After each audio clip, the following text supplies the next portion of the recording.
We usually picture serial killers as these figures hiding in the shadows, totally desperate to avoid detection. But the Zodiac Killer? He completely flipped that script. Let's dive right into this explainer because today we're unpacking how one unidentified man didn't just commit horrific acts, but literally weaponized the daily news cycle to hold the entire San Francisco Bay Area psychologically hostage back in the 1960s. Okay, picture this. It's August 1969, and three major papers, the Vallejo Times, the San Francisco Chronicle, and the San Francisco Examiner, all receive nearly identical letters. And they open with this absolutely chilling admission. I am the killer of the two teenagers last Christmas at Lake Herman and the girl last 4th of July. Up until that exact moment, police thought they were looking at two totally separate tragic attacks on local lovers' lanes. But with a single piece of mail, this guy links them. He takes credit. And here's the crazy part. He wasn't trying to communicate privately with the cops. He was talking directly to us, the public. He demanded attention, and he used the deeply trusted local media to just force his way into everyone's daily lives. Now, I want you to look at how incredibly fast this terror ramps up. We start off with these isolated lovers' lane attacks. David Faraday and Betty Lou Jensen in December of '68, then Darlene Ferrin and Michael Mageau in July of '69. But going into the fall of 1969, the violence just explodes into this full-blown public spectacle. In September, he attacks Brian Hartnell and Cecilia Shepard at Lake Berryessa. And this wasn't in the dead of night either. It was broad daylight, and he's wearing this bizarre theatrical black executioner's hood. Then, literally just 2 weeks later, October rolls around, and he murders cab driver Paul Steen right in Presidio Heights, a wealthy, super densely populated neighborhood in San Francisco. And just to prove he did it, he actually cuts a bloody piece of Steen's shirt and mails it straight to the Chronicle. It's terrifying because he's purposefully dragging his crimes out of the dark and into the public eye, specifically to maximize the cultural shockwave. And this right here, the Z408 cryptogram, this was his ultimate weapon. Enclosed in those early August letters were three parts of a super complex code, and his demand was simple but honestly completely devastating. Print these codes on the front page or I'm going to cruise around all weekend killing lone people in the night until I have a dozen victims. I mean, wow, this was an absolutely unprecedented hijacking of the press. Faced with a very credible threat of a mass killing spree, the newspapers complied. They kind of had to, right? By doing this, the Zodiac took the daily paper, which was this comforting, standard staple of 1960s home life, and turned it into an instrument for his own terrorism. So how did the public react to all this? It's actually fascinating. You'd probably expect massive government agencies like the FBI or CIA to swoop in and solve the puzzle. And, they certainly tried. But amazingly, the code was cracked in just days by a high school teacher and his wife from Salinas, Donald and Betty Hardin.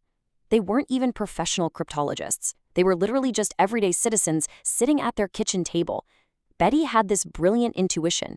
She guessed that the killer's massive ego would absolutely force him to use the word kill, and that single guess broke the cipher wide open. This really shows how the Zodiac effectively drafted the entire Bay Area public into becoming amateur sleuths. The local culture practically overnight shifted from people just casually reading the news to being fearful, active participants in a deadly, real-time puzzle. The contrast we're looking at here is just so jarring. Just imagine your normal morning routine back in the late 60s. You're pouring your coffee, checking the classifieds, maybe looking at the weather. Now imagine glancing down and seeing a literal, taunting scoreboard from a serial killer sitting right there on your breakfast table. The Zodiac absolutely loved tallying up his supposed victims, signing off his letters with scores like Zodiac equals 10, SFPD equals 0. He treated an active murder investigation like some twisted sporting event, using the media as his stadium. This daily visual reminder did serious damage to the public's sense of safety. Think about it. You couldn't even read the morning paper without being mocked by a murderer who was still out there, walking your streets.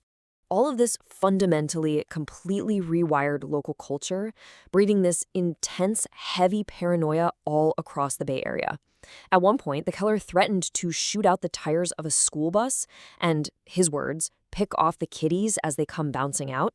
Because of that, armed guards actually rode on buses, and parents were terrified to even send their kids to school. After Police Sergeant Richard Raditich was shot in his squad car, a crime the Zodiac hinted at, the SFPD had to assign 2 officers to every single patrol car just to be safe. And inside the newsrooms, the fear was literally palpable. Chronicle reporter Paul Avery was targeted so directly by the killer that he started carrying a .38 caliber revolver. His own colleagues were so deeply spooked that they wore buttons on their lapels that said, "I am not Avery." They were just desperately hoping to avoid being caught in the crossfire if the killer ever actually walked into the office. The basic trust in the community just totally evaporated. Now, just imagine checking your mail and finding this direct threat.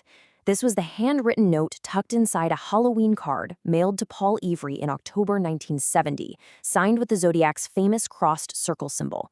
The killer was actively weaponizing the everyday postal system to stalk the community. By using greeting cards, he was twisting this common, friendly tradition into a direct vehicle for death threats. The fact that literally any piece of mail with a San Francisco postmark could potentially contain a cipher, a bloody piece of clothing, or a bomb diagram, it meant the terror was being delivered right to people's front doors. Nowhere felt completely safe. So by 1971, this collective terror had morphed into this incredibly surreal pop culture spectacle. And it led to what has to be one of the most unbelievable traps ever set for a criminal. The case had grown into such a legend that it really started blurring the lines between true crime and Hollywood entertainment. A guy named Tom Hansen actually produced a film called The Zodiac Killer, while the real murderer was still actively mailing letters to the press. But here's the kicker. This wasn't just some cheap movie trying to cash in on the headlines. The film's premiere at the Golden Gate Theater was secretly an elaborate, real-life dragnet set up by the filmmakers themselves. Let's take a look at the sheer desperation of this trap. The producers figured the killer's ego was so huge, there's no way he'd miss a movie about himself, right? So they offered a Kawasaki motorcycle as a raffle prize just to lure him in. Once people were in the door, they handed out survey cards asking the audience to write down why they thought the Zodiac killed. And while the movie was playing, hidden volunteers were frantically comparing the handwriting on those survey cards to the Zodiac's actual letters. In one instance, they actually thought they found a match. They confronted a regular citizen right there in the theater and temporarily detained him, before realizing, oops, they didn't really have enough evidence. But it just goes to show you, the community was so deeply traumatized and desperate for closure that they were resorting to staging these wild B-movie theater traps, just to feel like they had some power back. Decades later, the cultural legacy of this case has completely outstripped the murders themselves. The Zodiac basically became this dark cultural icon. I mean, he directly inspired the villain Scorpio in the 1971 Clint Eastwood classic Dirty Harry. He spawned an entire cottage industry of amateur sleuths who call themselves zodiologists. And yes, they still hold annual meetings to try and crack his unsolved ciphers. Tragically, he also inspired international copycats like Heriberto Seda in New York City, who actually adopted the Zodiac persona to terrorize his own city. Ultimately, this case laid the psychological blueprint for our modern true crime obsession. The Zodiac proved that an unsolved mystery, especially when packaged with codes and media taunts, could just captivate the world indefinitely. As we wrap up this explainer, I'll leave you with this thought to chew on. How exactly did one unidentified man's manipulation of the daily news lay the groundwork for our modern obsession with true crime and viral terror? The Zodiac Killer wasn't just a murderer. He was an innovator of fear. He figured out early on that by hijacking the media, he could live rent-free in the minds of millions, long after his physical crimes had actually stopped. He completely changed the culture of the 1960s Bay Area, and by doing that, he forever changed our relationship with the news, our baseline sense of community safety, and honestly, the dark corners of our own curiosity. Thanks so much for joining me today, and as always, keep questioning what you read.